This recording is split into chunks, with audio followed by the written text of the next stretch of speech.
Okay, how are y'all doing, guys? We are just going to get right into this video because I am going to be talking about 3 products.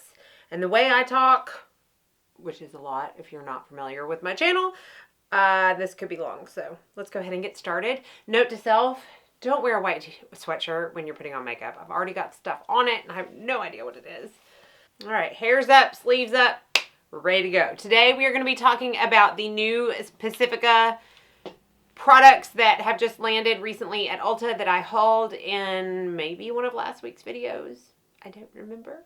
But we're going to be talking about the Alight Clean Foundation, the Liquid Cover Full Coverage Lasting Concealer, and the Crystal Rays Luminous Translucent Setting Powder. Let's get into it. I have worn the foundation and the concealer before. I have not worn the powder. So today will be a first for that, but I do already have thoughts for the foundation and concealer. Pacifica already has an Alight Multi-Mineral BB Cream. I have not tried that, so I can't speak to that, but I believe that they came out with that before they came out with this. So this is the Alight Clean Foundation. It's 0.9 ounces, so it's not quite a full ounce of product. It's 28 mils versus 30 mils. It comes in 30 shades and it retails on Ulta for $16. I already talked about how much I absolutely love this packaging. I don't know why, but I think it's because it's so different from everything else that I have in my collection. And even though I'm not a huge packaging freak, I do really like this foundation. So far, it has 39 reviews on Ulta. They are 4.5 stars. I have not read them. Reviews never sway my review either way. I just haven't gotten around to reading them. Claims say that it is non-comedogenic, dermatologist tested, goes on smooth, covers pores, and lasts throughout the day. It's free of silicone, parabens, phthalates, talc, BHA, BHT, petroleum, and drying alcohols. And a huge list of other things your skin doesn't love. So huge on that. It doesn't say it's free of fragrance, but there is no added fragrance in the ingredient list. It does have coconut water, but it does not have coconut oil because it is an oil-free foundation. It is anti-shine and claims to have a satin finish with rose leaf extract, coconut water, and hyaluronic acid. Flawless, seamless coverage, skin feels clean, more radiant and healthy looking, pore-free appearance, and lasts day to night. So let's go ahead and get started in applying that. I got the color 32WL, which is Warm Light. I will say, I feel like I need a little bit more added moisture when I use this foundation. So I have already primed with my Jane Iredale Smooth Affair Primer because it's a little bit more hydrating. It gives a little boost to my skin so that I'm not putting it on dry skin. I do have normal skin. Occasionally I will peel for my retinol. I'm not peeling right now, but it is very cold outside and I sometimes feel tight in these kind of temperatures. So I did want to add a little bit of hydration. So we're going to do one side with a brush and one side with a beauty blender. I'm going to start out with one pump, and that's what the color Warm Light looks like. If I can get it to focus. There we go. So let's go ahead and start with the brush. Today I feel like, well, I was going to say my redness is at a minimum, but really it's normal. So let's just dot this foundation over here. But I don't have any kind of blemishes to conceal. So I like to use the It Cosmetics dual-ended brush and stipple my foundation in. I did put a color corrector on, but I feel like my darkness is so bad lately. So I went up under my eyes a little bit, even though we are going to be using concealer. But before anybody mentions it, it's not enough to change the way the concealer works. So don't worry about that. Blends out easily, stipples out easily. I'm going to put a little more on my forehead. Okay, so this is the side with the foundation. This is the side without. So you can see it does impart a luminous finish, radiant finish, satin finish. We'll see how that goes with the powder. And then this is with nothing but the primer. I would say it has a good, strong, medium coverage to it. I don't feel like I need to build it up on top of any redness. And I only used about half of that one pump. So when using a brush, I can do one pump and cover my entire face. So that's nice because it just proves that the foundation is going to last longer within the bottle because you don't need to use as much. Now let's try it with the Beauty Blender on the other side. Okay, so it blends in nice with the Beauty Blender, but as always, with me anyways, I don't get near as much coverage with a Beauty Blender as I do a brush. So I am going to go back over it with a brush. I typically am a brush fan with my foundations because I'm not a huge fan of super full coverage foundations. And I feel like if I'm going in with a light to medium coverage foundation, I use a Beauty Blender, it just ends up being sheer. So I prefer a Beauty Blender for under the eyes and then a brush for the face. Personal preference, and there's no right or wrong way to do it, but it will change the amount of coverage you get from this foundation. So even with going in with the Beauty Blender and then going in a second time with the brush, I still only used one pump. I did not go back in for more product. So I think that's a huge plus right off the bat. As far as the color, I personally don't feel like it's very warm at all. In fact, when it's on my hand, of course I used all of it so you may not be able to see, and don't pay attention to that lovely self-tan mark that is just hideous. It actually looks a little pink on my hand compared to my actual skin tone. I don't think it's noticeable enough for me to say the color doesn't work for me. But if you have super yellow undertones, I don't know how yellow you're going to be able to get with this foundation, I guess is my point. At least with this color. I did get this online, so I have no idea what the other colors look like. I don't even know if you can get this in store. But for this color, it being warm, I just find it could be a little bit warmer. So I do feel like, and this is probably not going to come across on camera, but I do feel like it looks a little cakey on my forehead, and I put very minimal product there, but especially right here and right here. But other than that, I mean, I think it looks nice. It is a nice satin too, Luminous. It does feel tacky, so I do, want to make sure I set it, even though I set everything. It's already starting to sink a little bit in my smile line, so I'll make sure to buff that out before we set. All right, so now let's go on to the concealer. This has 12 colors. It is 0.26 ounces, and it retails for $13. Right off the bat, I was like, why in the world would something that's 0.26 ounces cost $13 when something that's 0.9 ounces cost only $16? I feel like that's a high, hefty price tag for this concealer, if I am speaking honestly. And personally, I just think it should be a little bit cheaper for the concealer. It does, however, when compared to a couple of my other favorite concealers, for instance, the First Aid Beauty and the Ilia True Serum. Oh, y'all haven't talked about this yet, but this is so good. It does have more product. These only have 0.16 and 0.17 ounces or 5 mils, where this is 7.5 mils. However, this is not like a clean concealer or anything, but another one that I'm absolutely loving is the L'Oreal Infallible Full Wear, and it has 10 mils, which is 25% more than this one, and it's the same price. So, just keep it in mind, just like going over stuff like that. I got the color Cool Light, 17 Cool Light. It has coconut water, alpine rose, iris, seaweed, and hyaluronic acid to help eliminate creases and support hydration for a natural look. 100% vegan, cruelty-free, silicone-free. It claims to have a full, buildable, seamless coverage that leaves a natural finish. All right, let's try. This comes in a regular, okay, I want to see if this comes off on camera. I'm probably not going to be able to get it to focus, but why can't you just focus?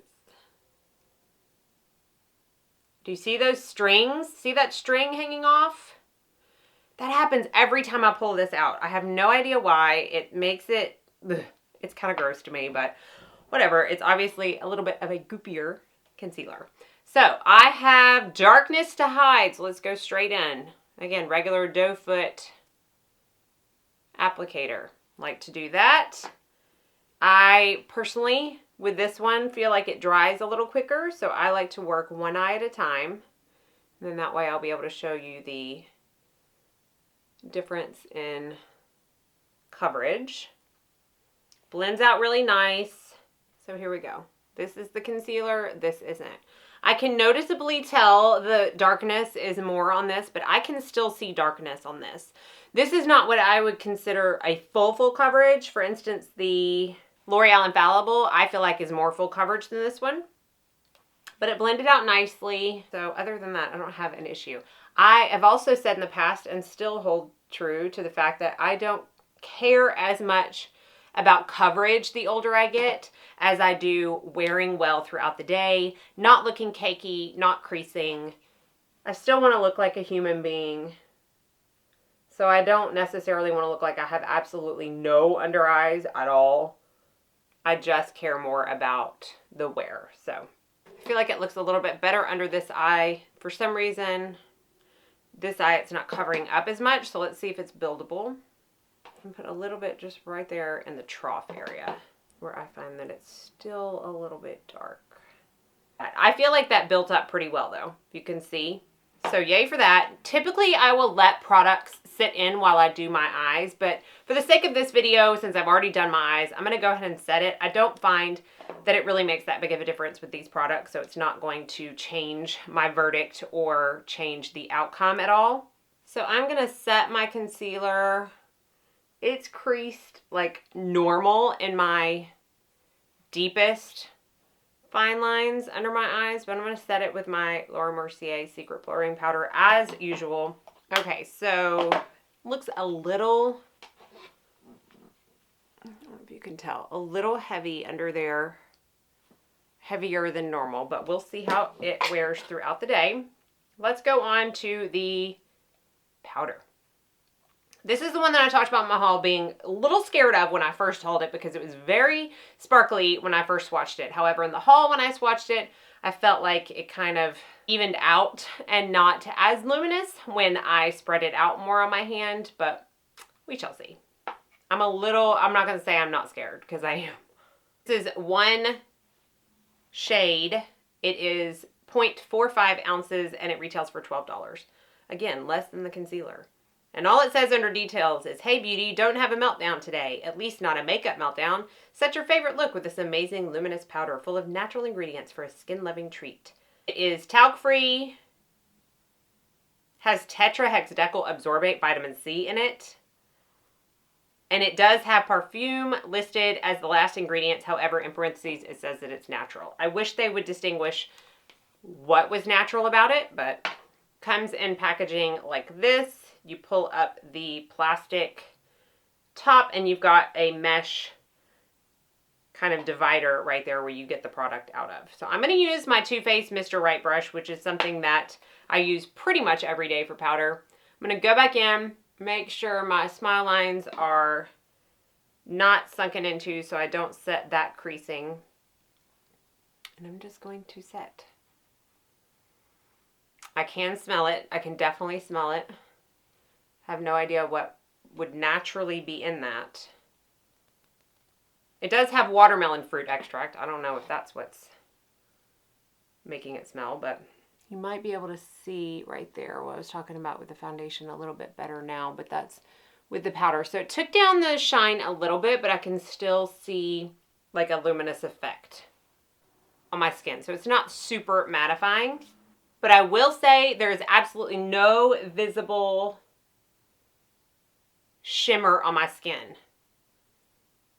which is very, very, very good to know. Like, because I was scared. I do feel like it lightened the foundation a little bit. Is that just me? I don't know. I'll see in editing. Let me finish up the rest of my makeup and we'll come back. All right, here is the full face finished. Products I used made it look a little bit more luminous. While I love a luminous foundation, do not get me wrong, I love it way more than a matte foundation. I also don't mind using the products on top to make it luminous so that the staying power remains with the foundation. I like the powder. We will see how it wears, but so far I really like the powder. So I'm going to go on about my day. It's a little bit of a late start. I feel like it's 11 o'clock, so it was about 10:30 when I first applied the foundation and concealer. And I have some errands to run. I'm going to the gym. So I will come back at the end of the day and we will see how this foundation, concealer, and powder combo held up. Okay, I know the lighting is not ideal, but it is already 9 o'clock. So I have had this foundation on and concealer and powder for 10 and a half hours. Is that right? 10 and a half hours. Okay, I'm tired. I've had a very, very busy day. All right, let's talk about these three products. The foundation I liked a lot better today because I will go ahead and say I love this powder. I love this powder. I love this powder with this foundation. I can only anticipate me loving it with pretty much every foundation. It just looks good on the skin. Now, I will say while I'm up close and personal, you can see my smile lines right here. I've not touched them up, but that's the amount of sinking that, what is this on my finger now? It's marker. Okay. That is the amount of sinkage that has happened today in my smile lines. Side note, I think I'm getting microneedling done, so let me know if you want any kind of videos on that, because I'm excited to see the effects of that. Totally random, I know, but I was looking at my smile lines. So I can see my pores a little bit, but I don't feel like they're any more noticeable than when I first applied everything. The area around my nose, the foundation's kind of come off, but honestly, I have had a runny nose for, like I said, the past like 3 weeks, so I don't fault the foundation for that. On my forehead, my goodness, this is going to be the worst check-in ever. I feel like it looks about the same. It doesn't look any cakier than when I first applied.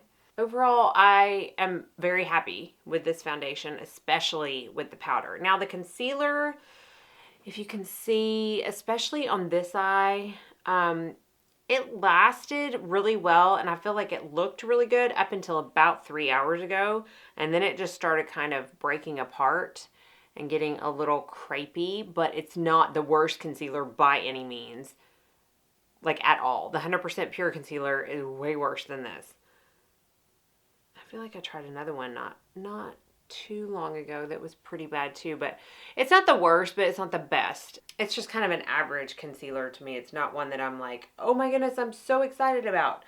It's not like the powder, which I'm like, oh my goodness, I'm so excited about. I can't wait to use this again tomorrow with a different foundation to see if it continues to be amazing. But I will say that every time I wear this foundation from now on, I will use that powder, because I have used this foundation before with other powders, and I didn't like it as much as I liked it today. It looked a little more matte and a little more cakey than it did today, so I can only attribute that to how it played with the other powders.